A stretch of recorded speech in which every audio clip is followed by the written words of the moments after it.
Udupi power ಮಹಿಳಾ ಸಮಾಜದವರು ಒಂದು ಫುಡ್ ಫೆಸ್ಟಿವಲ್ನ ಆರ್ಗನೈಸ್ ಮಾಡಿದ್ದಾರೆ. ಅಲ್ಲೇ ಅವರು ನಮ್ಮಂಥ ಫುಡ್ ಬ್ಲಾಗರ್ನ ಕರೆಸಿ ನಮ್ಮೆಲ್ಲರ ಕಡೆ ಆ ಕಾರ್ಯಕ್ರಮನ ಉದ್ಘಾಟನೆ ಮಾಡಿಸಿದ್ರು. ಆ ಕಾರ್ಯಕ್ರಮದಾಗ ನಾನು ಭಾಗವಹಿಸಿ ನಮ್ಮ ಉತ್ತರ ಕರ್ನಾಟಕದ ಅಡುಗೆ ಬಗ್ಗೆ ಮಾತಾಡಿ ಭಾಳ ಖುಷಿ ಅನ್ನಿಸ್ತ್ರಿ. ಇಲ್ಲೇ ಎಲ್ಲ ಥರದ್ದು ತಿಂಡಿ ತಿನಿಸುಗಳು, ಬೇರೆ ಬೇರೆ ಥರದ್ದು ಗೇಮ್ಸು, ವೆಜ್ಜು, ನಾನ್ ವೆಜ್ಜು, ದಕ್ಷಿಣ ಕನ್ನಡದ ತರಾವರಿ ತಿಂಡಿ ತಿನಿಸುಗಳಿದ್ದು ರೀ. ಅಷ್ಟೇ ಅಲ್ಲ, ನಮ್ಮ ಉತ್ತರ ಕರ್ನಾಟಕದ ಗಿರ್ಮಿಟ್ಟು ಮತ್ತು ಕರ್ದಂಟು ಐತಲ್ರಿ, ಗೋಕಾಕ್ ಕರ್ದಂಟು, ಅದ್ರ ಸ್ಟಾಲೂ ಇತ್ತು. ಮನೆ ಕೆಲಸ, ವಿಡಿಯೋ ಶೂಟು, ಎಡಿಟಿಂಗು, ಅದು ಇದು ಅಂಥೇಳಿ ನನ್ನ ಬ್ಯುಸಿ ರೂಟೀನಿಂದ ಇವತ್ತು ಸ್ವಲ್ಪ ಹೊರಗೆ ಬಂದು ಫುಡ್ ಫೆಸ್ಟಿವಲ್ಗೆ ಹೋಗಿ ಅಲ್ಲೆಲ್ಲ ಸ್ಟಾಲ್ನಾಗ ಸುತ್ತಾಡಿ ವೆರೈಟಿ ಫುಡ್ ತಿಂದು ಕಂಟೆಂಟ್ ಕ್ರಿಯೇಟರ್ನೆಲ್ಲ ಮೀಟ್ ಆಗಿ ಭಾಳ ಅಂದ್ರೆ ಭಾಳ ಖುಷಿ ಆಯ್ತು ರೀ. ಈ ಕಡೆ ಚುರ್ಮುರಿ ಚರ್ಮುರಿ ಸಿಕ್ಕಾಪಟ್ಟೆ ತಿಂದಿದ್ದೀವಿ, ಭೇಲ್ಪುರಿನೂ ತಿಂದಿದ್ದೀವಿ.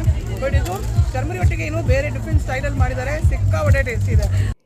ಈ ಅವಕಾಶ ಒದಗಿಸಿದಂತಹ ಪವರ್ ಮಹಿಳಾ ಸಮಾಜದ ರೇಣು ಮೇಡಮ್, ರೇವತಿ ಮೇಡಮ್ ಮತ್ತು ಗಾಯತ್ರಿ ಮೇಡಮ್ಗೆ ತುಂಬ ಧನ್ಯವಾದಗಳು.